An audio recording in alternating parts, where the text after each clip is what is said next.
आँखों में अरमान लिया, मंजिल को अपना मान लिया। आँखों में अरमान लिया, मंजिल को अपना मान लिया। फिर मुश्किल क्या और आसान क्या, बस ठान लिया तो ठान लिया। नमस्कार साथियों, वेलकम टू सक्सेस पॉइंट।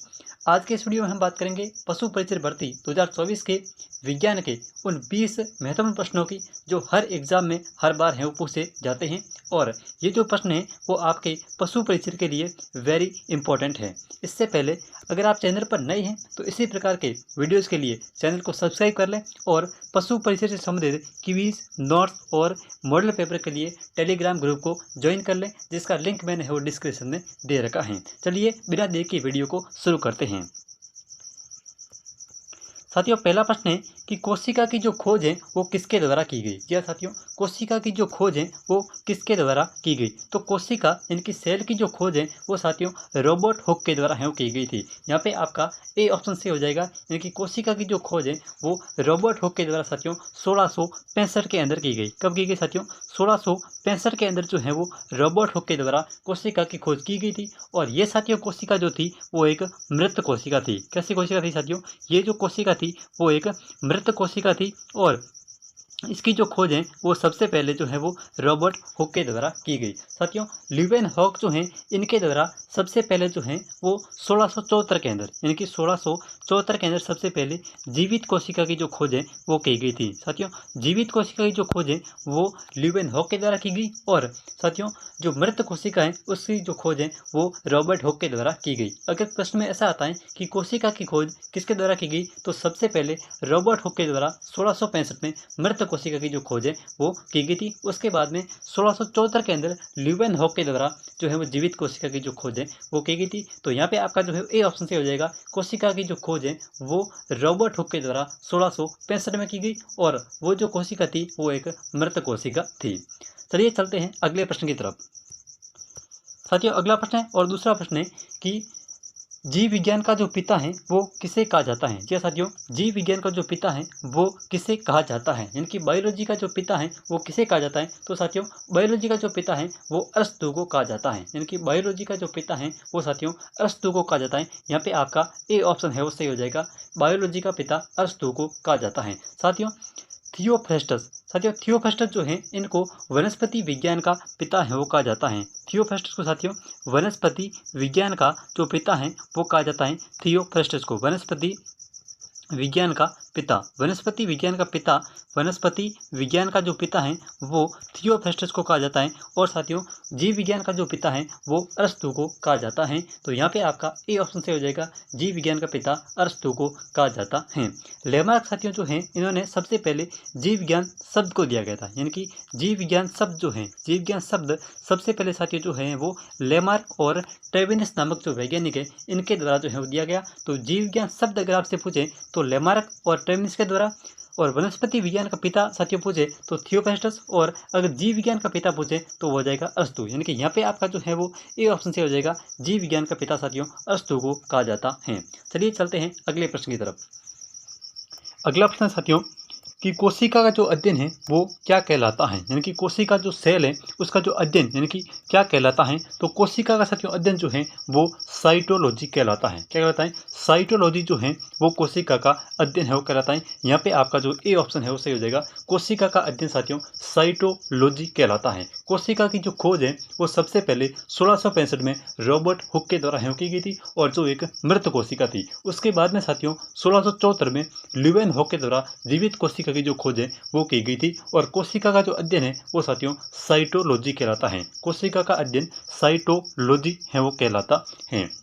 साथियों हिमेटोलॉजी, ये साथियों जो है रक्त का अध्ययन, यानी कि रक्त जो खून है इसका जो अध्ययन है, रक्त का अध्ययन, ये साथियों है वो हिमेटोलॉजी है वो कहलाता है। और साथियों ओडोंटोलॉजी, यानी कि दांतों का जो अध्ययन है, दांतों का जो अध्ययन है वो ओडोंटोलॉजी कहलाता है। दांतों का अध्ययन जो है वो साथियों ओडोंटोलॉजी कहलाता है। और साथियों यानी कि कोशिका का जो अध्ययन है वो साइटोलॉजी, और हिमेटोलॉजी साथियों रक्त का अध्ययन कहलाता है, और ओडोंटोलॉजी जो है वो दांतों का अध्ययन कहलाता है। तो यहाँ पे आपका ए ऑप्शन से हो जाएगा, यानी कि कोशिका का अध्ययन साइटोलॉजी कहलाता है।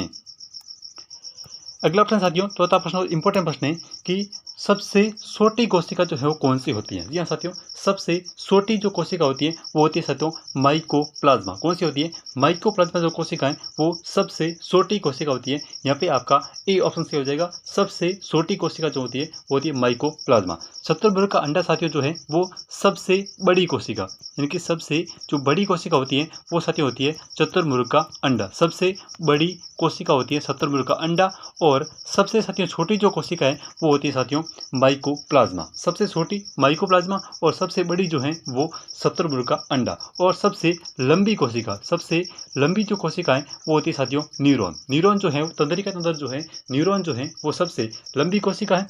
माइकोप्लाज्मा साथियों सबसे छोटी कोशिका है, और शुतुरमुर्ग का जो अंडा है वो सबसे बड़ी कोशिका है। सबसे छोटी कोशिका माइकोप्लाज्मा, सबसे बड़ी कोशिका साथियों जो है वो शुतुरमुर्ग का अंडा, और सबसे लंबी कोशिका न्यूरॉन तंत्रिका तंत्र। तो यहाँ पे आपका जो है वो ए ऑप्शन सही हो जाएगा, यानी कि सबसे छोटी जो कोशिका होती है वो होती है माइकोप्लाज्मा PPLO। अगला प्रश्न है साथियों, पांचवा प्रश्न है कि कोशिका का जो सिद्धांत है वो किसके द्वारा है वो दिया गया? जी हाँ साथियों, कोशिका का जो सिद्धांत है वो किसके द्वारा दिया गया? तो ये साथियों कोशिका जो सिद्धांत है वो स्लाइडेन और स्वान के द्वारा दिया गया। यहाँ पे आपका ए ऑप्शन सही हो जाएगा, यानी कि कोशिका का जो सिद्धांत है वो स्लाइडेन और स्वान के द्वारा है वो दिया गया। और रुडोल्फ विर्सो साथियों, रुडोल्फ जो थे वो इनके क्या थे? समर्थक थे। इनकी रुडोल्फ विर्सो ने क्या किया था? इनका समर्थक किया था। और साथियों कोशिका जो सिद्धांत है वो स्लाइडेन और स्वान के द्वारा दिया गया। स्लाइडेन और स्वान के द्वारा ये कहा गया कि साथियों जो नई कोशिका है जिनका निर्माण जो है वो पुरानी कोशिकाओं से बनता है, यानी जैसे नई कोशिका है उनका जो निर्माण है वो पुरानी कोशिकाओं से होता है। तो कोशिका जो सिद्धांत है वो स्लाइडेन और स्वान के द्वारा दिया गया। और अगला प्रश्न साथियों, छठा प्रश्न है कि शिशु में सबसे पहले कौन से दांत हैं विकसित होते हैं? जी हाँ, शिशु में सबसे पहले कौन से दांत हैं विकसित होते हैं? तो शिशु के अंदर सबसे पहले जो है वो कृदनक दांत जो है विकसित होते हैं। कृदनक जो दांत होते हैं वो एक शिशु के अंदर सबसे पहले विकसित होते हैं। तो यहाँ पे आपका जो है वो ऑप्शन के अंदर कृदनक दांत नहीं है, लेकिन यहाँ पे रदनक न होकर के कृदनक है। तो शिशु में सबसे पहले जो है वो कृदनक दांत है विकसित होते हैं। साथियों शिशु के अंदर जो दांतों की संख्या होती है वो होती है 20, और वयस्क के अंदर जो होती है वो साथियों होती है 32। वयस्क के अंदर दांतों की संख्या 32 होती है, और शिशु के अंदर जो है वो जो संख्या होती है वो होती है दांतों की संख्या वो होती है 20, और वयस्क के अंदर होती है 32। और शिशु के अंदर जो दंत सूत्र होता है साथियों वो होता है 2102 होता है। और साथियों वयस्क के अंदर जो होता है वो साथियों होता है 21-23 क्या होता है? 21-23 है वो होता है। कितना होता है? 21-23 जो होता है ये साथियों होता है वयस्क का। और साथियों शिशु का जो होता है वो 2102 होता है। वयस्क का होता है 21-23, और साथियों शिशु का होता है 2102। शिशु के अंदर सबसे पहले जो दांत विकसित होते हैं वो होते हैं कृदनक। इनके दांत जो होते हैं वो 4 प्रकार के होते हैं: कृदनक, रदनक, अग्रचवर्णक और चवर्णक। तो शिशु के अंदर जो सबसे पहले दांत आते हैं वो आते हैं कृदनक, और दांतों की संख्या होती है 20। वयस्क के अंदर दांतों की संख्या साथियों 32 होती है। चलिए चलते हैं अगले प्रश्न की तरफ। अगला प्रश्न साथियों, सातवां प्रश्न और इम्पोर्टेंट प्रश्न है कि स्वास्थ्य भोजन को श्वास नली में जाने से कौन रोकता है? यानी कि जब हम भोजन करते हैं तो वो श्वास नली के अंदर नहीं जाए, इसके लिए जो है एक सिस्टम है, और उसका नाम है साथियों एपिग्लोटिस। क्या होता है? एपिग्लोटिस जो होता है वो भोजन को श्वास नली में जाने से क्या करता है? रोकता है। यानी कि भोजन जब हम अंदर जाता है तब वो श्वास नली में नहीं जाए, इसके लिए जो है वो एपिग्लोटिस जो है वो लगा होता है, और वो साथियों जो है वो भोजन को श्वास नली में जाने से क्या करता है? रोकता है। एक शब्द साथियों यहाँ पे दिख रहा है वो है यूवुला। यूवुला साथियों जो है वो क्या करता है? जो अपने नासा छिद्र होते हैं, यानी कि जो नाक के छिद्र होते हैं इन्हें बोलते हैं नासा छिद्र। तो नासा छिद्र के अंदर जो है वो भोजन को जाने से कौन रोकता है? तो वो साथियों रोकता है यूवुला। यूवुला जो है वो नासा छिद्र के अंदर भोजन को जाने से रोकता है। और साथियों श्वास नली के अंदर भोजन को जाने से एपिग्लोटिस जो है वो श्वास नली के अंदर भोजन को जाने से रोकता है। और साथियों यूवुला जो है वो नासा छिद्र के अंदर भोजन को जाने से रोकता है। तो यहाँ पे आपका जो है वो पूछा है कि श्वास नली का, तो यहाँ पे आपका जो है वो बी ऑप्शन से हो जाएगा एपिग्लोटिस। क्या हो जाएगा? एपिग्लोटिस जो होता है वो भोजन को श्वास नली में जाने से रोकता है। बी ऑप्शन सही हो जाएगा। अगला प्रश्न साथियों, आठवां प्रश्न और इम्पोर्टेंट प्रश्न है कि सबसे बड़ी लार ग्रंथि जो होती हैं वो कौन सी होती हैं? सबसे बड़ी जो लार ग्रंथि होती हैं वो कौन सी होती हैं? तो साथियों सबसे बड़ी जो लार ग्रंथि होती हैं वो होती है पैरोटिड लार ग्रंथि। कौन सी होती है? पैरोटिड जो लार ग्रंथि होती हैं वो सबसे बड़ी होती है, और ये साथियों कान के पास पाई जाती हैं। यानी कि ये जो पैरोटिड लार ग्रंथि होती है ये कान के पास पाई जाती हैं। कहाँ पे साथियों? कान के पास में हो पाई जाती हैं और ये सबसे बड़ी लार ग्रंथि होती हैं। अगर आपसे क्वेश्चन में पूछे कि सबसे बड़ी ग्रंथि कौन सी है तो वो होती है पैरोटिड, और पैरोटिड पूछे कि कहाँ पाई जाती हैं तो ये साथियों कान के पास में हो पाई जाती हैं। पैरोटिड ग्रंथि कान के पास पाई जाती है और सबसे बड़ी लार ग्रंथि होती हैं। अगला प्रश्न साथियों 9वां प्रश्न और इम्पोर्टेंट प्रश्न है कि निम्न में से कौन सा लार का एंजाइम है वो नहीं है। जी साथियों निम्न में से कौन सा जो है वो लार का एंजाइम नहीं है। टाइलिन, टाइलिन साथियों लार का एंजाइम है। एमाइलेज जो एक लार का एंजाइम है, और लाइसोजाइम ये भी जो है वो लार का एंजाइम है। तो लार के अंदर 3 प्रकार के एमाइल जो है वो पाए जाते हैं एंजाइम। लार के अंदर 3 प्रकार के एंजाइम जो है वो पाए जाते हैं, टाइलिन, एमाइलेज और लाइसोजाइम। टाइलिन, एमाइलेज और लाइसोजाइम। सलेस्मा साथियों जो है ये एक एंजाइम है वो नहीं है। सलेस्मा का जो साथियों कार्य होता है वो होता है भोजन को लसलसा बनाना, यानी कि भोजन को लसलसा बनाने में सलेस्मा है वो हेल्प करता है। तो भोजन को लसलसा बनाना, भोजन को लसलसा बनाना का जो कार्य है वो सलेस्मा के द्वारा किया जाता है। तो लार जो है उसके अंदर 3 प्रकार के एंजाइम पाए जाते हैं, टाइलिन, एमाइलेज और लाइसोजाइम। टाइलिन और एमाइलेज और लाइसोजाइम। सलेस्मा जो होता है वो भोजन को लसलसा है वो बनाता है। तो यहाँ पे आपका डी का ऑप्शन हो जाएगा, यानी कि सलेस्मा जो है वो लार के अंदर एंजाइम नहीं होता है, ये साथियों भोजन को लसलसा बनाता है। अगला प्रश्न साथियों 10वां प्रश्न और इम्पोर्टेंट प्रश्न है कि निम्न में से कौन सा एंजाइम जो है वो आमाशय के अंदर नहीं पाया जाता है। यह साथियों निम्न में से कौन सा जो एंजाइम है वो एंजाइम जो है वो आमाशय के अंदर नहीं पाया जाता है। तो लाइपेज, पेप्सिन, रेनिन और टाइलिन। साथियों लाइपेज, पेप्सिन और टाइलिन। मैंने आपको बताया था कि टाइलिन जो है एंजाइम जो है ये लार के अंदर पाया जाता है। किसके अंदर पाया जाता है?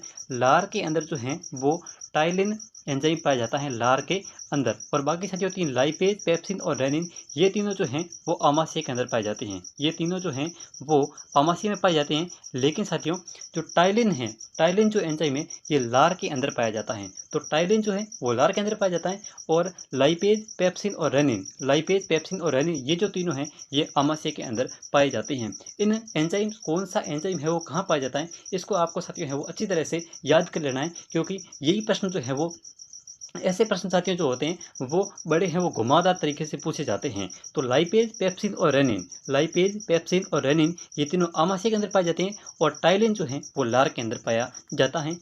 चलिए चलते हैं अगले प्रश्न की तरफ। अगला प्रश्न साथियों 11वां प्रश्न इंपॉर्टेंट प्रश्न है कि निम्न में से किसका पाचन जो है वो आमाशय में नहीं होता है। या साथियों निम्न में से किसका जो पाचन है वो आमाशय में नहीं होता है। तो वसा का पाचन साथियों आमाशय में होता है, प्रोटीन का पाचन जो है वो आमाशय में होता है, लेकिन साथियों कार्बोहाइड्रेट जो है इनका जो पाचन है वो आमाशय के अंदर नहीं होता है। यह साथियों कार्बोहाइड्रेट का जो पाचन होता है वो आमाशय के अंदर नहीं होता है। तो वसा और प्रोटीन इनका जो पाचन है वो आमाशय के अंदर होता है, लेकिन कार्बोहाइड्रेट का जो पाचन है वो आमाशय के अंदर नहीं होता है। तो यहाँ पे आपका सी ऑप्शन हो जाएगा, कार्बोहाइड्रेट। अगला प्रश्न और इम्पोर्टेंट प्रश्न साथियों 12वां प्रश्न है कि भोजन का सर्वाधिक जो पाचन होता है वो किस अंग के अंदर होता है। ये साथियों भोजन का जो सर्वाधिक जो पाचन होता है वो किस अंग में होता है। तो ये साथियों होता है छोटी आंत में। कहाँ होता है? छोटी आंत में जो है वो भोजन का सर्वाधिक पाचन होता है। तो यहाँ पे आपका बी ऑप्शन से हो जाएगा, भोजन का सर्वाधिक जो पाचन होता है वो छोटी आंत के अंदर होता है। क्या साथियों? छोटी आंत होगा यहाँ पे। तो भोजन का जो पाचन होता है वो होता है छोटी आंत में, और सर्वाधिक जो पाचन होता है वो होता है छोटी आंत के अंदर। यहाँ पे आपका ए ऑप्शन से हो जाएगा, छोटी आंत। अगला प्रश्न साथियों 13वां प्रश्न इंपॉर्टेंट प्रश्न है कि पित्त रस का जो निर्माण होता है वो कहाँ पे होता है। यह साथियों पित्त रस का जो पित्त रस, यानी कि यहाँ पे पित्त रस शब्द जो है देखते ही अधिकांश जो स्टूडेंट होते हैं वो इसका आंसर जो है वो पित्ताशय करके आ जाते हैं। लेकिन साथियों पित्त रस का जो निर्माण होता है वो साथियों हमेशा यकृत के अंदर होता है। कहाँ पे होता है? यकृत के अंदर जो है वो पित्त रस का निर्माण होता है। पित्ताशय के अंदर साथियों ये संग्रहित रहता है, इनकी स्टोर रहता है। क्या करता है? स्टोर, या इसको संचित रहता है। संचित रहता है कहाँ पे? पित्ताशय के अंदर। लेकिन इनका साथियों जो निर्माण होता है वो होता है यकृत के अंदर। इनकी निर्माण जो हमेशा कहाँ होता है? यकृत के अंदर होता है। लेकिन ये संचित या स्टोर कहाँ पे रहता है? तो ये पित्ताशय के अंदर रहता है। लेकिन इनका जो निर्माण होता है पित्त रस का वो साथियों हमेशा यकृत के अंदर होता है। कहाँ पे होता है? यकृत के अंदर जो है वो इसका क्या होता है? निर्माण होता है यकृत में साथियों पित्त रस। और साथियों इनका जो कार्यस्थल है, छोटी आंत जो है वो इसका क्या है? कार्यस्थल है। कार्यस्थल पित्त रस का अगर आपसे कार्यस्थल पूछें तो वो कौन सा है? छोटी आंत है। मतलब छोटी आंत में ये क्या करता है? कार्य करता है। और इसका जो निर्माण होता है वो यकृत में होता है, और ये स्टोर या संचित रहता है पित्ताशय के अंदर। और ये जो कार्यस्थल है इनकी कार्य कहाँ पे करता है? तो ये छोटी आंत के अंदर कार्य करता है पित्त रस। अगला प्रश्न साथियों 14 प्रश्न और इम्पोर्टेंट प्रश्न है कि शरीर की सबसे बड़ी ग्रंथि कौन सी है। जी साथियों, शरीर की सबसे बड़ी ग्रंथि कौन सी है, तो वो साथियों है यकृत या लीवर, या इसे यकृत कह दो या इसे कहते हैं साथियों, क्या कहते हैं, लीवर, जिगरा या कलेजा। तो शरीर की सबसे बड़ी जो ग्रंथि होती है वो साथियों है यकृत, यानी कि लीवर। आपका यहाँ पे ए ऑप्शन हो जाएगा। शरीर की सबसे बड़ी ग्रंथि जो है वो है यकृत या लीवर। रक्त परिसंचरण तंत्र साथियों, रक्त परिसंचरण तंत्र का अध्ययन जो है वो क्या कहलाता है। यह साथियों, रक्त परिसंचरण तंत्र जो है इसका जो अध्ययन है वो क्या कहलाता है, यानी कि ब्लड सर्कुलेशन सिस्टम का अध्ययन करना क्या कहलाता है, इसका स्टडी करना क्या कहलाता है, तो ये साथियों कहलाता है एंजियोलॉजी। क्या कहलाता है, एंजियोलॉजी जो है वो रक्त परिसंचरण तंत्र का अध्ययन करना एंजियोलॉजी कहलाता है। रक्त परिसंचरण तंत्र का अध्ययन करना एंजियोलॉजी कहलाता है। साथियों कार्डियोलॉजी, हृदय का अध्ययन करना, हृदय यानी कि हार्ट जो है इसका क्या करना, अध्ययन करना जो है वो कार्डियोलॉजी कहलाता है। हृदय का अध्ययन अध्ययन यानी कि हार्ट जो है इसका अध्ययन करना कार्डियोलॉजी कहलाता है। हिमेटोलॉजी साथियों, रक्त का अध्ययन करना, रक्त का जो अध्ययन करना क्या कहलाता है, हिमेटोलॉजी कहलाता है। रक्त का जो अध्ययन करना हिमेटोलॉजी कहलाता है। और साथियों एंजियोलॉजी जो है वो रक्त परिसंचरण तंत्र का अध्ययन करना एंजियोलॉजी है वो कहलाता है। और साइटोलॉजी मैंने आपको बताया पहले ही कि कोशिका का अध्ययन करना, कोशिका का जो अध्ययन करना है ये क्या कहलाता है, साइटोलॉजी कहलाता है। कि रक्त परिसंचरण तंत्र का अध्ययन करना क्या कहलाता है, तो ये साथियों एंजियोलॉजी कहलाता है। यहाँ पे आपका सी ऑप्शन से हो जाएगा एंजियोलॉजी। अगला प्रश्न साथियों इंपॉर्टेंट प्रश्न है कि रक्त परिसंचरण तंत्र यानी कि ब्लड सर्कुलेशन सिस्टम का पिता है वो किसे कहा जाता है।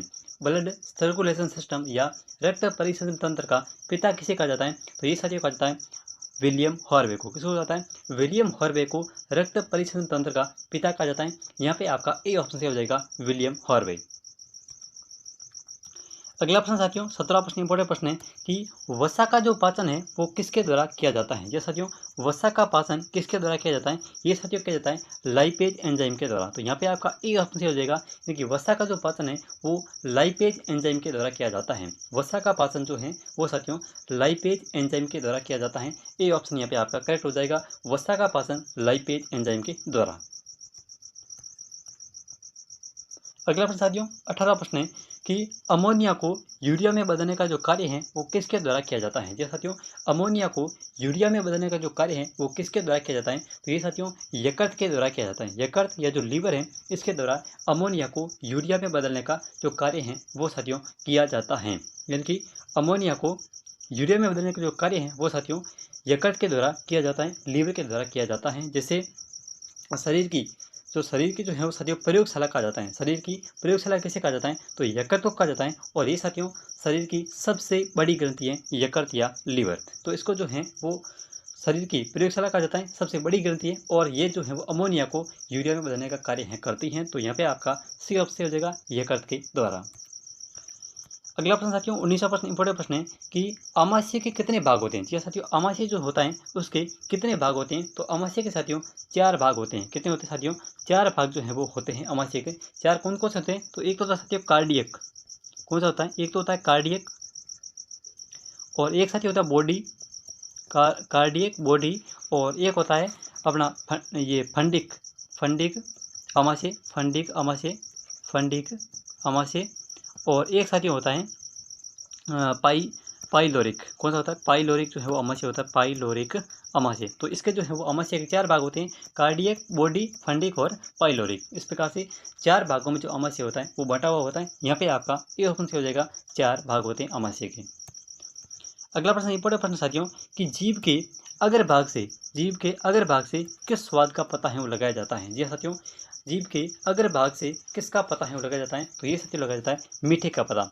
मीठा जो स्वाद होता है उसका जो पता है वो साथियों आगे वाले भाग से लगाया जाता है, ठीक है। और कड़वा जो है वो पक्ष भाग से, और पार्श्व भाग जो साइड का जो भाग होता है उसको बोलते हैं पार्श्व भाग। कौन सा भाग, पार्श्व भाग। और पार्श्व भाग साथियों जो है वो नमकीन या खट्टे का है वो पता लगाया जाता है। और मीठा जो है उसको यानी कि आगे वाला जो भाग होता है उससे मीठे का पता है वो लगाया जाता है। नमकीन जो है वो पार्श्व भाग से, और कड़वा जो है वो पक्ष भाग से पता लगाया जाता है। तो ये थे आपके आज के 20 इंपॉर्टेंट प्रश्न। और आज पहला है कि कोशिका का जो अध्ययन है वो क्या कहलाता है। जी साथियों, कोशिका का जो अध्ययन है वो क्या कहलाता है और सबसे पहले जीवित कोशिका की जो खोज है वो किसके द्वारा की गई थी। तो ये इन दोनों प्रश्नों के उत्तर आपको जो है वो कमेंट करके बताना है और कमेंट करके ये भी बताना है कि आज की क्लास जो है वो आपको कैसे लगी और 20 में से आपके कितने प्रश्न ऐसे थे जो आपको आ रहे थे। मिलते हैं नई वीडियो में, तब तक के लिए धन्यवाद, थैंक यू। अगर चैनल पर नए हैं तो चैनल को सब्सक्राइब करें। मिलते हैं एक नई वीडियो में। जय हिंद।